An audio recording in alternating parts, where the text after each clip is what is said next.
Bienvenue sur la chaîne de Léo et Max. Par où commencer cette review? Je pense que déjà par vous dire bonjour. Coucou à tous ceux qui nous rejoignent, ça fait plaisir. Ça fait plaisir hein, malgré notre air solennel et cette introduction. Je pense que si vous avez vu l'épisode, il n'y a même pas besoin de vous expliquer. Mais on peut commencer par vous accueillir et puis on rentre dans le vif du sujet ensuite. On va faire ça comme ça, on espère comme tu l'as dit que vous avez vu cet épisode, parce que si c'est pas le cas, je vous en conjure, mettez pause et allez regarder l'épisode et revenez. Parce que je sais qu'il y en a qui regardent des fois nos reviews et se disent « Oh, je regarde pas l'épisode ou je lis même pas le chapitre, je vous suis, ça m'aide. » Pour cet épisode, ne faites pas ça. S'il vous plaît, juste voilà, juste je le dis. Ce bienvenu étant fait, abonnez-vous hein, les amis, bien entendu, comme d'habitude. Et puis, si vous avez envie de découvrir Dan Dan Dan en manga, on vous invite à le faire avec notre partenaire côté manga, comme d'habitude. On voyait pas comment débuter cette review autrement que déjà par remercier l'intégralité du staff et des personnes ayant travailler de près ou de loin sur Dan Dan Dan et sur ce 7e épisode. Ouais, Science Salut, hein, le studio d'animation, vous les connaissez peut-être pour Devilman Crybaby, c'est pas un studio d'animation dont on entend énormément parler, mais c'est un studio d'animation, et quand on dit studio d'animation, souvent on pense à l'animation, il n'y a pas que l'animation, il y a la réalisation, il y a le scénario, le script, il y a le storyboard, il y a tous les domaines, les backgrounds, les effets spéciaux, etc. Et il y a des fois où tous les domaines, tous les corps de métier entrent en symbiose pour te faire un épisode hors du commun. Ouais. Et là, pour le coup, avant même de vous faire un rapide synopsis hein, de ce qui s'y passe, pour ceux qui auraient même pas eu le temps de mettre pause sur ton annonce de tout à l'heure et qui sont en voiture et ils sont embarqués, là, pour le coup, on est sur l'un de ces épisodes-là. Voilà, cet épisode 7 de Dan Dan Dan qui est à marquer d'une croix rouge comme ça dans votre calendrier, qui est sorti du coup le 14-11-2024 et qui adapte au total 3 chapitres. Atsushi nous dit que ça va du chapitre 15 au chapitre 17 et que le titre reprend justement le chapitre 17. Ouais, la magie a opéré sur cet épisode. La construction est incroyable. Déjà, bon, on peut faire un bref synopsis. On était resté sur... je suis encore bouleversé, hein, faut savoir. Hein, mais sur donc toute la bande, hein, donc on a Momo, on avait Okarun, Ayla, qui du coup affrontait, bon il y a aussi notre cher Baba, hein, l'avioc dans le chat, mais bon, Niaous il fait pas grand chose, même s'il est là, mais qui affrontait du coup notre cher Yokai, voilà. Et bon, on était resté sur quelque chose d'assez intense. On s'attendait à véritablement à la fin du dernier épisode un affrontement dantesque. Je m'attendais vraiment à un truc qui allait péter dans tous les sens, et j'étais aux antipodes d'attendre le contenu qu'on a eu dans cet épisode 7. Donc bon, au début ils s'affrontent, voilà, tout ça, crise de colère, elle s'en met les cheveux partout parce qu'ils essayent de fuir face à sa colère et sa furie de s'approcher d'Ayla. Et puis de fil en aiguille, d'esquive en esquive, d'attaque en attaque, hein, on va dire ça comme ça, je vais à l'essentiel. Et ben un malheur touche Ayla, elle est en train de mourir. On va du coup avoir droit au sacrifice de ce yokai qui est bien plus proche de Ayla qu'on ne pouvait le penser et qui va lui offrir sa vie en fait, tout simplement. Et à partir du moment où les liens vont être connectés entre Ayla et ce yokai, on va avoir droit au passé, au flashback. Il y a toute l'histoire de ce qui a amené cette scène. Voilà, qu'est-ce que tu veux que je sais pas comment mieux résumer. Non, c'est un bon synopsis. C'est un bon synopsis. Par où commencer, qui commence, j'ai envie de dire, parce que c'est un peu ça. Là, vas-y, je viens de monopoliser la parole. Oh, ok, bah, c'était pas monopolisé. Hein, t'as rappelé le synopsis et je pense que c'est essentiel. Alors, comme le précise Atsushi dans ses notes, effectivement, cet épisode commence par une vue à la première personne. Et quand tu lances ton épisode, bah tu comprends pas trop qu'est-ce que c'est. Mais tu te dis, il va y avoir une fuite peut-être, ou bien c'est le passé du personnage. Et comme on avait vu qu'elle était accidentée, tout du moins, la femme avant de devenir un yokai, donc avant de devenir Axala, tu te dis que ça peut être elle, justement, ce qui lui arrivait avant de rencontrer Ayla. Il se trouve que c'est ça. Enfin, moi, c'est mon expérience que je vous partage du coup. Mais tu peux en déduire ça. Et effectivement, tu te retrouves avec cette scène un peu plus tard dans l'épisode et tu comprends mieux. Et la réalisation, le storyboard, le fait d'avoir mis cette scène en introduction de l'épisode pour partir sur un épisode comme ça, c'est fort. Déjà c'est fort. Je vais pas encore. On va monter, hein, vous inquiétez pas, ça va être graduel dans cet épisode. Ouais, bah après il y a des moments, il y a des reviews comme ça qui doivent, voilà, c'est comme ça. Voilà, ça doit être crescendo à un moment donné, un peu comme l'épisode. C'est comme ça. Et tu commences ton épisode, t'as une première partie, franchement, Dan Dadan, mais Dan Dadan cool en fait, tu vois. C'est pas les plus gros moments d'animation, c'est pas les plus gros moments de gag et de cassosserie comme on a pu rire de ces parties-là dans des épisodes précédents, et c'est pas les plus hauts moments de tension non plus. C'est un bon moment. Voilà, début d'épisode, c'est super bien animé, c'est cool, c'est Dan Dadan, t'es plongé là-dedans. L'esquive du yokai avec les poutres, etc., les cheveux qui s'en mêlent, évidemment, tu te dis, ah, bonne stratégie, franchement, ce qu'ils ont fait, qui permet du coup de paralyser le yokai pour pouvoir l'atteindre, maintenant qu'il est totalement immobilisé. Le premier déclic vient déjà du moment, de l'instant où on apprend la mort d'Ayla. Je me suis dit, bon, bah, de toute façon, oui, Momo, comme elle le propose, elle va utiliser ses pouvoirs, faire en sorte que ses mains puissent refaire battre le cœur. Il y a aussi ces tentatives de réanimation avec Okalun et tout ça. Et le switch vient au moment où t'as Axala qui prend la parole et qui va se décider finalement à sacrifier sa vie. C'est pas illogique, c'est pas non plus totalement inattendu, mais ce qui va faire que cet épisode est incroyable en fait, c'est pas tant ce qui s'y passe. Pour le coup, c'est pas tant qu'est-ce que ça raconte, même si qu'est-ce que ça raconte est magnifique, qu'est-ce que ça raconte est superbe. Enfin, là je vous ai dit la question donc c'est pas très français, mais ce que ça raconte c'est superbe, mais c'est pas inédit, je veux dire, c'est des trucs qu'on a pu voir à droite à gauche, etc. C'est comment ça le raconte. Donc la forme quelque part a son importance, et d'autant plus dans une œuvre pour moi, une œuvre animée.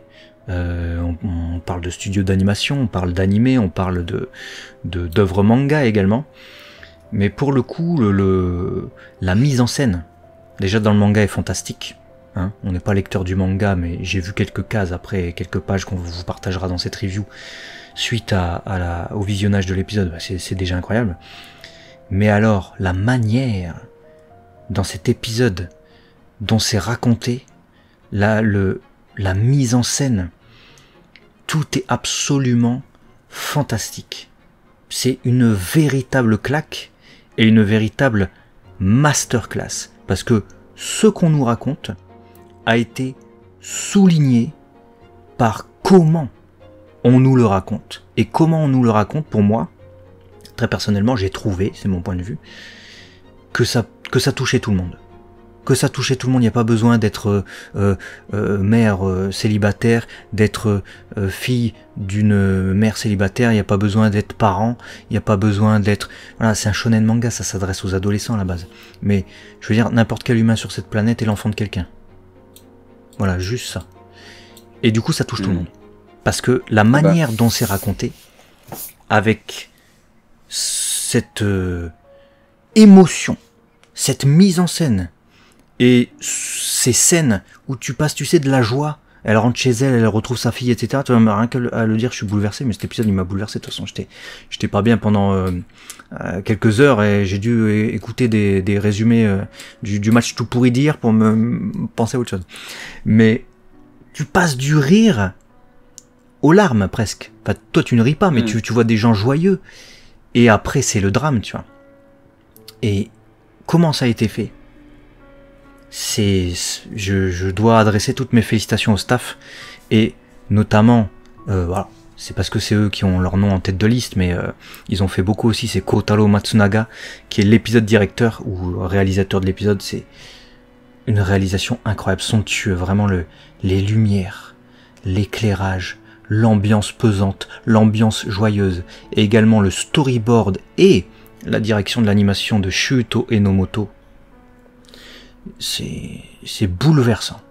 Bouleversant. Je pense que, pour conclure sur voilà, j'ai fait une première partie d'épisode, Maxi fait la deuxième partie, on va dire, c'est comme un découpage d'épisode, on dira ça comme ça. Je dirais que c'est la plus belle pièce d'animé que j'ai vue cette année. C'est cet épisode 7 de Dandadan. C'était magnifique. Eh ben écoute, c'est bien parce que notre regard sera complémentaire. Et donc je vais pas répéter ce que tu as expliqué sur le staff, etc. Ça, je pense que maintenant vous savez. Tu parlais justement d'un truc qui m'a alerté parce que j'ai pris 2-3 notes parce que j'avais peur de partir n'importe où dans cette review. Mais tu parles du fait que tout le monde puisse être touché. C'est exactement ce que j'avais noté. Tu vois, de base, je suis quand même quelqu'un d'assez sensible dans la vie, voilà, mais pas sensible en mode, tu vois, je pleure toutes les 2 minutes. C'est pas ça. C'est que, je suis quelqu'un d'assez sensible de base. Et là, cet épisode, en fait, dans la façon dont il a été fait, appuie sur ce qui me touche le plus au monde. Très personnellement, moi, le bonheur d'un enfant, de son enfant, par extension, voir leur sourire, tu vois, faire en sorte de le rendre heureux, et avec une réalisation en plus, comme tu l'as dit, c'est cette subtilité de surfer sur et nous rappeler l'essentiel de la vie, en fait. Les câlins, tu l'as dit, les moments de joie, le partage, jouer ensemble, rire ensemble. En fait, c'est la vie, quoi. Donc ça ne peut que toucher tout le monde, véritablement. Tu l'as dit, on est tous l'enfant de quelqu'un, on est tous... Peut-être, je vous souhaite en tout cas, à un moment donné dans une vie, le parent de quelqu'un, et même si on n'a pas cette chance-là, on a peut-être une personne qui s'apparente à un parent pour nous. On a tous, de près ou de loin, quelque chose qui peut nous toucher à ce point-là.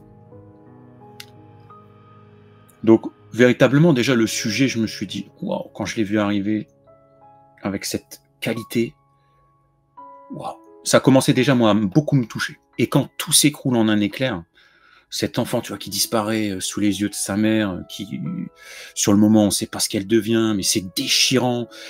Tout ça, c'est beaucoup de souffrance, l'impuissance, le déchirement partagé. Puis bon, vous connaissez l'épisode si vous l'avez vu. Perso, je crois que j'ai passé toute la deuxième partie de l'épisode avec des larmes qui coulaient. J'arrivais pas à les retenir. Et quand tu dis que c'est l'une des plus belles pièces d'anime que j'ai vues cette année, je te rejoins, mais de très très loin. Pourtant, on en a vu des trucs qui nous ont marqués, qui nous ont touchés. Je me rappelle notamment, tu vois, au Shinoko, ça débute déjà bien, waouh, tu vois. Mais si je devais, tu vois, le classer même dans l'histoire de ce que j'ai vu dans le domaine de l'animation, dans les choses qui m'ont touché comme ça, vraiment, tu vois, profondément, hein. Il doit être dans mon top 3 ou mon top 5. Il m'a bouleversé. De là à ce que, comme tu l'as dit, hein, plusieurs heures après, ça me bouleverse. Tout à l'heure, je prenais des notes. J'étais dans le dossier aussi pour préparer les screens et tout. J'avais encore des larmes aux yeux. Il est fort. Autant le message est fort. La mise en scène est forte. La réal est forte. L'ambiance. Le jeu d'acteur. La musique. Le bon thème musical sur la scène de la danse et du suicide de la mère et du drame aussi, qui vient accompagner le truc, c'est... Tout est parfait. C'est une sombre poésie. C'est une sombre poésie et tu te... Ouais, moi, je pars du principe, véritablement, si tu sors de cet épisode-là en te disant ça m'a rien fait, j'ai rien ressenti, j'ai pas aimé, Faut consulter. Faut consulter maintenant. Faut consulter. Ouais, non. Ouais. Et encore, c'est... Voilà, merci pour ces moments d'animation au sens large, en englobant tout le staff. Parce que c'est pour ça qu'on regarde les animés, quoi. Ces moments de magie, là c'est... Oui, et vous savez, souvent, quand on fait des analyses d'animés, d'épisodes ou tout ça, on peut être amené à être critique sur des choses, hein. Si tout n'est pas au même niveau, forcément, on va se dire, bon... Allez, je grossis le trait, mais si on donnait des notes, par exemple, on dirait oh bon, tel épisode, je lui mets 10 à l'animation, mais à la réal, bon, donc 7.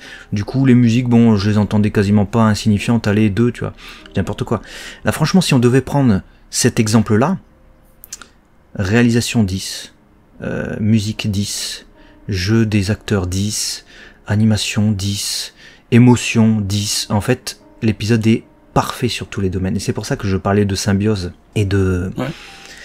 Bah, quand tout arrive au point culminant et que tout arrive à être parfait et qu'on t'offre un spectacle qui est bouleversant, message 10, tout en fait, tu vois, il y a vraiment tout, il y avait vraiment tout, hein. Pour cet épisode c'est difficile de trouver un truc, il y a pas en fait, moi j'ai vu beaucoup d'animés, m'ont marqué ces derniers temps, parce qu'on a quand même des pièces, des œuvres quand même incroyables, en termes d'animation, en termes de réalisation, parfois en termes de messages bouleversants, parfois en termes d'émotion. Frieren m'a énormément touché sur certains épisodes et tout. Mais qu'un seul épisode mixe tout ça, cette année, pour moi, c'est le plus gros. C'est le plus big. Et je ne m'attendais pas à ça, d'autant plus venant d'un manga, et c'est pas pour être... certainement pas pour dénigrer Dandadan, qui pour moi est une merveille pour l'instant. Mais venant d'un manga, tu vois, qui se prend pas trop au sérieux, qui parodie un peu les genres et qui veut parler d'occulte et d'extraterrestres, tu vois. Tu t'attends pas à ça en fait. Je te rejoins, tu étais sur une œuvre depuis 6 épisodes, on est sur de l'humour pipi caca avec de l'occulte et des extraterrestres et voilà, j'exagère, mais c'est t'allumes ton épisode 7, jamais au grand jamais, tu t'attends à ça. Et tu finis épisode 7, tu t'es demandé ce qui t'est arrivé. Moi, je me suis demandé ce qui m'est arrivé après cet épisode. Même j'étais en train de regarder l'épisode. Vous dire, ma femme est à côté de moi. Elle me dit, parce qu'elle regardait pas, elle est malade. Mais c'est pour l'anecdote, quoi. Elle se reposait à côté de moi. Et elle me dit, qu'est-ce qui se passe? Je descends, je fais, épisode là, et parce que tu t'attends pas à ça, quoi. C'est le genre d'épisode qui te met vraiment en position latérale de sécurité, mais au sens... au véritable sens, au strict sens du terme. Alors il y a quelques changements par rapport au manga, hein, soulignés par Atsushi, on va vous les donner. Le flashback évidemment dans la version animée est plus long que dans le manga. En animé on s'attarde plus sur l'aspect famille et on voit plus souvent la petite fille. Dans le manga on voit la mère travailler, et ça c'est un truc que j'ai noté effectivement. Ça a été coupé dans le ou adapté différemment tout du moins dans l'animé, mais elle se prostitue aussi, hein, dans le manga. Elle ne fait pas que faire le ménage, elle travaille aussi au combini à côté, elle fait divers métiers en fait, elle fait plein de métiers successifs. Donc tu vois qu'elle fait tout en fait pour sa fille, c'est ça qui est d'autant plus bouleversant, ça tu le vois dans l'épisode de toute manière. Mais elle vit pour sa fille, voilà. C'est famille monoparentale, vous connaissez ça. Mais là elle fait tout en fait, pour que sa fille ait un minimum, tu vois. Dans le manga aussi, le découpage quand le Yakuza embarque la fille peut laisser supposer que la mère en fait a préféré acheter une robe à sa fille plutôt que rembourser les Yakuza qui viennent justement pour réclamer l'argent. Dans l'anime en tout cas c'est moins marqué, et quand la mère observe le ciel étoilé avec sa fille, elles sont dans une plaine dans le manga et on a une magnifique double page. Et ensuite, quand on voit cette scène du suicide, qui peut-être certains d'entre vous n'ont pas compris, où on voit le balai de la mère sur cette musique qui fait chialer de ouf. Scène d'animation déjà en plus magnifique, à la réal et tout.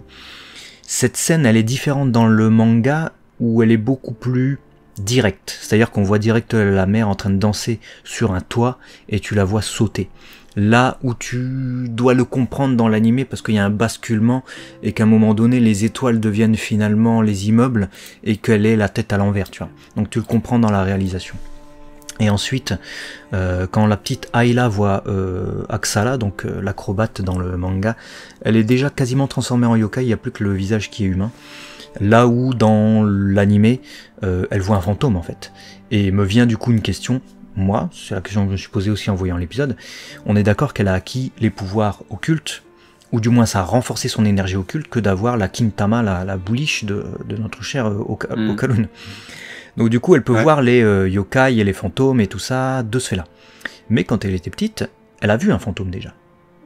Ouais. Donc je pense que de Moi, je base, pense que elle possède elle avait déjà... des pouvoirs. Ouais, elle possède déjà une énergie occulte, mais elle a certainement dû être amplifiée peut-être. Ouais, je pense que j'avais un peu compris ça à la base comme message.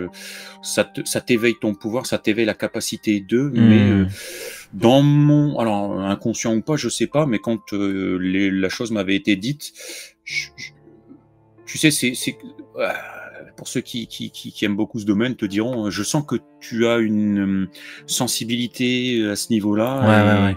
on ne demande qu'à l'éveiller. Bon, bah, à mon avis, voilà, il y a eu cette rencontre enfant, mais elle n'a pas mesuré comment dirais-je, pas la gravité, mais la nature de cette rencontre qui était super surnaturelle pour elle. Bon, elle a cru que elle ressemble à sa maman, elle en parle même à son père. Mais parce que sa mère est décédée, et la scène où on voit ça aussi en parallèle du tout, mais j'ai failli chialer, moi. Ça non, fait mais pas... c'est... Ils font des trucs... Et le fait que le père il dit non, mais ça peut pas être ta maman, tu vois. Mais là, j'ai encore failli rechialer. Non, cet épisode, putain, il est chaud. Et les adieux, ils sont trop touchants, tu sais. Ce qu'elle va aller dire, et en plus, tu sais que, on en a parlé la semaine dernière, mais c'est Ayane Sakura qui fait la voix d'Ayla, donc Ochako. Et cette année, là, il y a quelques épisodes, il y a eu un épisode, je vous spoil pas si vous regardez pas My Hero Academia, où Ochako, elle a dû sortir une phrase, tu as le plus beau sourire du monde, tu vois, Sekai Deichiban, tu vois. Et là, elle redit la même chose. Uchu Deichiban, j'étais la plus heureuse de l'univers. Elle sort à sa mère Ayla. Enfin, sa mère, c'est pas sa mère, c'est Axala. Mais tu vois, elle joue le rôle pour qu'Axala parte en paix, parce que sinon elle serait allée dans le néant. C'était ça la scène, hein. C'était ça l'enjeu final. C'était que finalement ce yokai qui n'est pas si mauvais que ça, et qui a sacrifié sa vie, puisse être purifié. Et partir au moins dans l'autre monde. Et si elle part avec des regrets, bah elle partira dans le néant, parce que ses regrets, c'est ce qui l'ont transformé en yokai. Là, en lui enlevant ses regrets, en disant ça, Ayla, en fait, elle permet au yokai de partir heureux. On va terminer sur quelques références, si tu le veux bien, il y en a quelques-unes. Vas-y.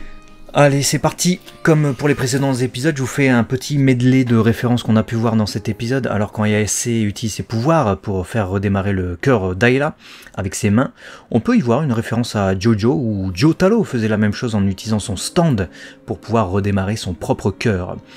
La mère qu'on voit dans cet épisode avant de devenir un yokai avait un grain de beauté sous l'œil gauche, vous l'avez peut-être noté. On appelle ça Naki Bokuro en japonais, ce qui veut dire trou de larmes. Selon les suppositions, ça veut dire que cette personne pleure beaucoup et qu'elle traverse un tas de tragédies, ce qui dans son cas c'est vraiment vérifié. Axala était une ballerine, donc une danseuse de ballet, un genre dramatique développé pendant la Renaissance en Italie, puis qui a ensuite eu ses lettres de noblesse, comme vous vous en doutez, en France et en Russie, et les chaussons qu'elle porte aux pieds, elle et sa fille sont des ballerines, justement, ça s'appelle pareil. Et si Axala atterrit sur ses orteils en début d'épisode, voilà, on voit des gros orteils dégueulasses et tout, on rigole un peu en début d'épisode, avant d'être en PLS bien plus loin. Bah, c'était déjà un teasing en fait, quand tu la vois atterrir comme ça, c'était pour nous préparer à cette référence où on va découvrir qu'elle était danseuse de ballet dans le flashback de sa vie. Ayla Shiratori, pour terminer, a un nom en parfaite adéquation avec son background, puisque Ai de Ayla signifie amour, Ra signifie soie, pile comme l'épithète du yokai, qui est l'acrobate aux cheveux de soie, et ensuite Shiratori, qui est un nom commun, signifie cygne, donc C-Y-G-N-E, comme le lac des cygnes, le célèbre ballet de Tchaïkovski. Je sais pas comment conclure cette review, tant elle a été un concentré d'émotions au même titre que cet épisode.